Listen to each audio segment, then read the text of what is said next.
Prokuroria themelore në Prizren ka ndaluar 109 persona në ndyshimin për manipulimin me vota në zgjedhjet e 28 dhjetorit lidhur me veprat penale të falsifikimit të dokumentave zgjedhore, kërcënimit dhe rrishfetit. Kështu ka bërë të ditur kryeprokurori i Prokurorisë themelore në Prizren, Petrit Kryeziu, i cili ka theksuar se secili që ka guxuar të ndërhyjë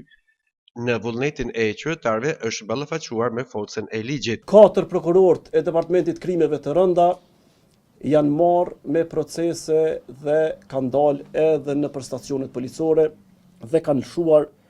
109 vendime për ndalim. Pra deri në momentin që po flasim, i kemi 109 të ndaluar për vepra penale të falsifikimit të rezultateve zgjedhore, për presion e kanosje e për dhënje e marrje të rishfetit. Pra sot kemi pas edhe situata ku kemi fituar edhe dëshmitar bashkëpunus, kemi pas situata ku na kanë treguar se si kanë ardhur presionet dhe kemi pas situata pra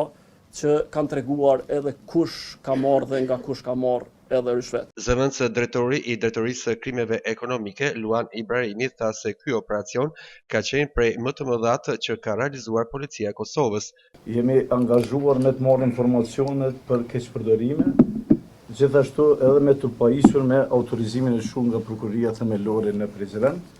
edhe për kundër vështirësive sfida për shkak se